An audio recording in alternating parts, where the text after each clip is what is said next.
Okay, I'm here to talk about Jim Calaway, and it's probably important I be honest. My relationship with Jim really centered around one thing. I know what you're thinking. Not about money, it's about food. Everything with Jim was about food. And so I had lunch with Jim on a regular basis. Jim ordered for both of us. Jim ordered dessert for both of us. I was looking forward to my New Year's resolution of not letting Jim force me to have dessert, but I didn't quite make it to the New Year's and didn't quite have that chance to tell Jim I wasn't going to have any more dessert because I had to watch my health. I would gladly get fatter and heavier and eat all the desserts he wanted me to have lunch with Jim again. So in addition to my relationship revolving around food, I finally thought I had found a way to outsmart Jim. It had to do with food, also had to do with money. At one of our Habitat golf tournaments, we had an auction item. You could get a full gallon-sized can full of cookies my wife made. My wife was known for making good cookies, as Jim called them cookies. I don't know how he spelled that, but I knew what he was talking about. So he bid $100, couldn't believe it, on a can of cookies. So we were ecstatic. About 2 weeks later, I got a call. Scott? I said, yes, Jim, we've got a problem. I said, well, what's that? He says, my can is empty. I said, yeah, how is that my problem? I said, well, he says, I bid $100 on a can of cookies and it's time for my refill. The story's only slightly better. I went to get the can and the freaking thing was mangled. Jim had beat the crap out of it with, I don't know what, trying to open it. He couldn't get the paint can open and he was pissed because he wanted his cookies. But so we refilled that can so many times, but in the end, the can didn't stay closed anymore. So Jim outsmarted me once again. Jim became an incredible friend, mentor, and a great lunchtime buddy. We had a lot of funny lunches that I'm really going to miss. I was actually thinking, oh my God, I don't have to have lunch again with Jim. But now I so regret that I won't see him again in that setting. I was honored to be asked by Connie to speak about her husband, Jim Calaway. I met Jim many years ago, and I was always very pleased to spend time with him. I spent time with him in Carbondale at the theater, and he would interview me, and we would have wonderful questions from the audience, and I always felt that he cared about what he was asking, and he cared even more about what the answers were. I've never met a more generous person in my life who was involved in so many different aspects of the Valley community and generally. And he was somebody that had so many different interests, and he put his money where his mouth was. He really talked about and did issues for children, for hospitals, for the arts, for animals, and for civil rights. We had a wonderful time comparing stories about Democratic conventions and where the Democratic Party was going. We hit it off very well. I loved coming down to Carbondale ahead of the theater appearances and having dinner with him and Connie and just talking about everything. I am known for the pins that I wear and the signals that they send.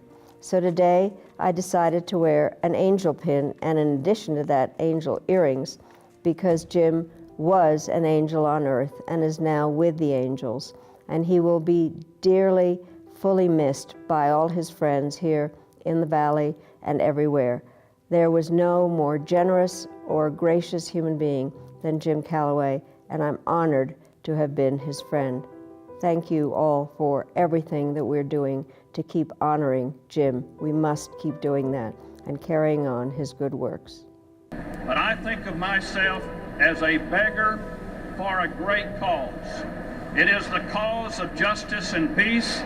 It is the cause of education. It is the cause of good health and jobs. It is the cause of the Democratic Party. One of the joys of my life is getting to know Jim Calaway. It's a great thing about being in Aspen. He had such a wonderful spirit. You'd sit on that front porch with him. He'd pat you on the knee. He'd start telling you stories. He cared a lot about everything from the animal shelter to the Aspen Institute to the depth of values that we all have to live by. And if I think in any given day what's wrong with our society, if I had one sort of remedy I could do, it would be to try to make every single person a little bit more like Jim Calaway. Just that wonderful laugh, that twinkle in the eye, and that willingness to just explore new ideas. He's exactly what the Aspen Institute was all about, what Colorado Mountain College is all about, and what the Roaring Fork Valley is all about. It's just great memories we all have of Jim Calaway. You know, Jim is just he's so full of passion. He really is. And when he's in something, he's all in, whether it was CARE or CMC or any of the other programs he's been involved in. And as we got to know him, it was so obvious, and it became the same way with the Cancer Center. And so much so that after he decided to be on board, he wanted to make a major contribution. He actually doubled that. And in doubling that, he said, you know, the thing I have to do, though, he said, I have to get Bob Young on board. Well, I first met Jim Calaway about 25 years ago. We started meeting at lunch at the poorhouse about 2 or 3 times a month. And I never got to order. Jim always knew what was best for me and would order for me, and more often than not, pay for the meal as well, so those were a good time. Jim's friendship meant a lot to me because he was a very experienced philanthropic type of guy that could just draw others into his fold, and he would tell me all the reasons why we should do this, and it made a lot of sense to me. And he also told me about how at one time he was spending his money for a whole lot of toys and other things that didn't mean much to him, but as he got into the philanthropic areas of giving, how important that was and how much it meant to him and how much it would mean to me if I would follow that footprint. Harvard University, which is a great school if you can't go to Texas.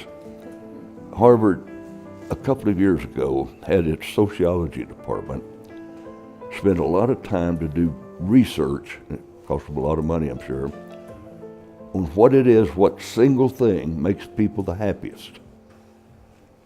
And what they came up with, if they had just picked up the phone and called me, I could have told them just right then. I know, because what they said it was is giving. That's what Harvard, they came up with. It was a conclusion. Giving in all kinds of things, like you said, a child or a neighbor or whatever is giving is a great source of happiness. Jim he could be living anywhere. He could do things anywhere he wanted to. He could have 4 or 5 homes. He could be traveling the world, or could have been any of those things, but that wasn't Jim. Jim came to the Valley. In being here, it didn't take Jim long to where he got involved. And if you've been around Jim or you knew Jim, you know it was more about making things better, making it better for people, for the people he was around. He did that. I know with us, probably some of Jim's greatest enjoyment came from sitting in our cafeteria, which he was in there on a very regular basis. And but when people would come by and just tell him how much the Cancer Center meant to them, meant to a member of their family. And I think he got more enjoyment out of that than he did anything. But once again, he had impacted someone's life.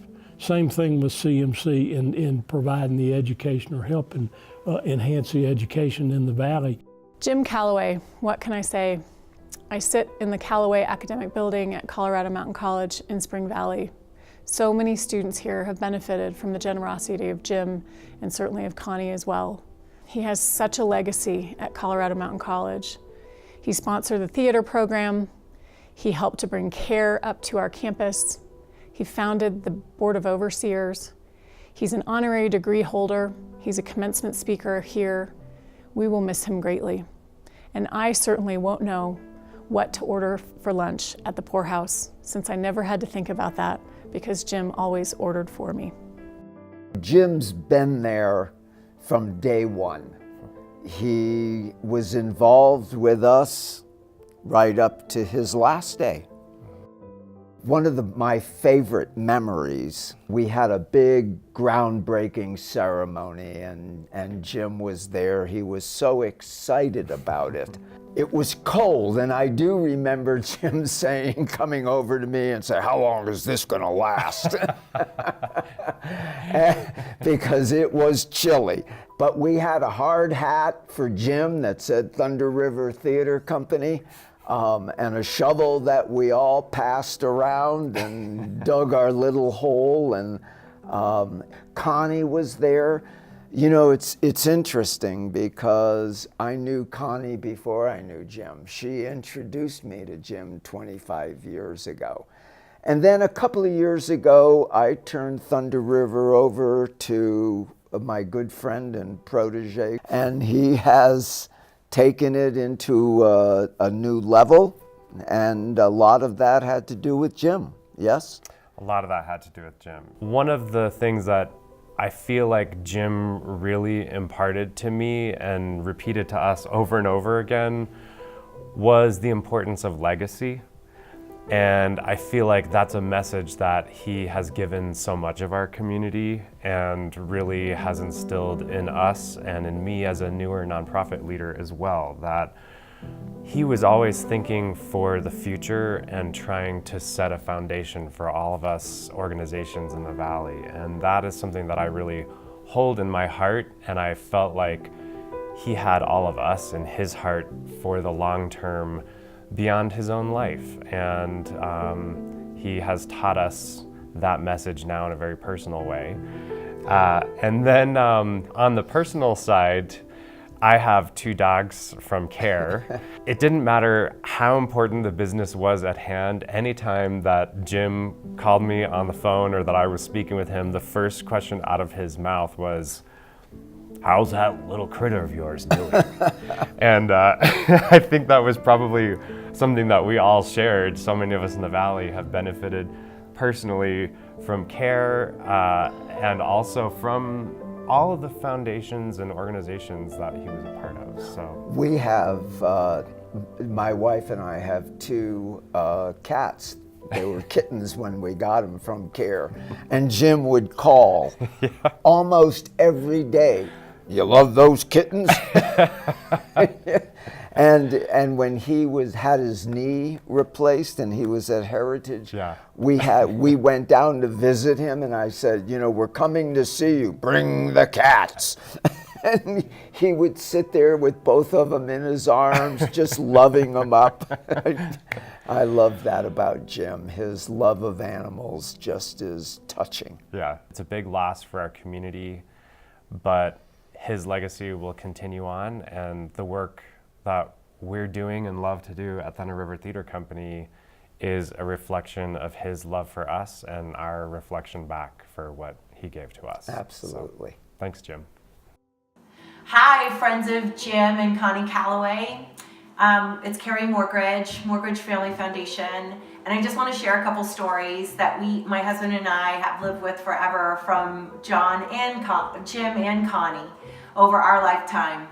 Our first story is Jim just had a passion for Colorado Mountain College, and he shared his passion with anyone and everyone that he could, because he knew it was the right thing for the citizens of Colorado, and he was right. So Jim convinced my husband and I to give a gift of 7 figures to Colorado Mountain College, and it was the first time we ever put our name on a building. That was 100% Jim, and if you know Jim, you know that Jim doesn't take no for an answer. My second story is of Jim Calaway and Aspen Institute. His passion was clearly Aspen Institute as well as Colorado Mountain College, and you can see that as when they blended it with the Walter Isaacson School, housed at the Mortgage Center in the Aspen campus. The Aspen Institute is such an amazing institution that Jim convinced us over the years, after giving the first CMC gift, to give another gift to the Aspen Institute. And that gift brought the first Mortgage Fellow. And the Mortgage Fellow today works on 2-gen poverty alleviation. I know something near and dear to Jim's heart. Then the last thing that a lot of people might not know about Jim Calaway was his passion for animals. I do have my dog in this spot. Her name is Nina. And Jim always had animals in his life and did a lot for animals in the community.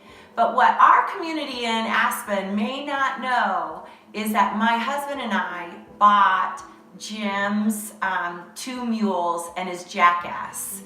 So not only did we give $1 million to the college, but we bought Earlene, April, and Sassy the jackass.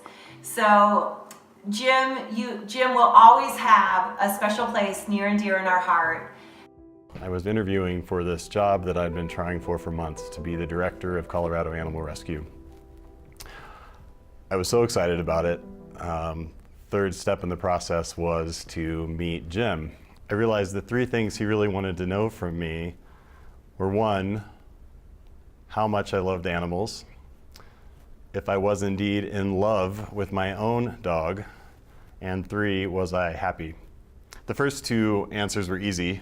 I hadn't given as much thought to the third question, was I happy? Luckily, I made it through the interview with Jim, and I was offered the job as director for care. The board of directors told me I'd be working very, very closely with Jim. I didn't know that meant I would have a new mentor, something I had never had before in my professional life, and a very best friend. I learned that his ways of defining happiness in his life were surrounding 3 different things: being generous, which we all know he was profusely. He did it with responsibility, giving to the people he cared about and the organizations he loved. Genuine. Jim was his very genuine self. Didn't try to be like anybody else. Didn't expect people to think he would be anyone other than he was. And he wanted the same from all of us. 3, grateful. Jim never stopped thanking people, and it's probably one of the very best things he taught me: to give credit to the people who are helping your success, helping you thrive in life. Not only makes them feel special, but it's a reminder every day how fortunate you are and how lucky we all are to have the support we do in life. One of Jim's ways of showing his gratitude to the people he cared about was to call them up and say thank you.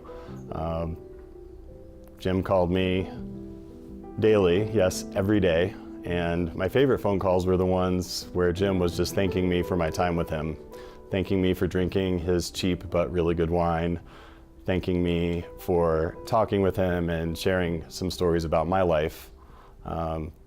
Oftentimes he wouldn't say goodbye.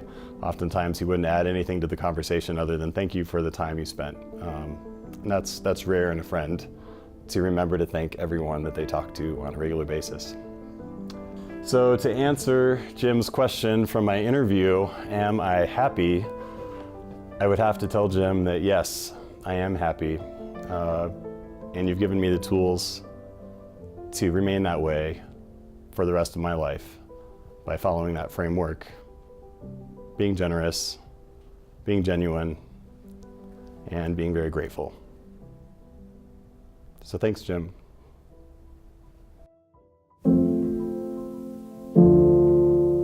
I think the main idea that happiness comes from giving.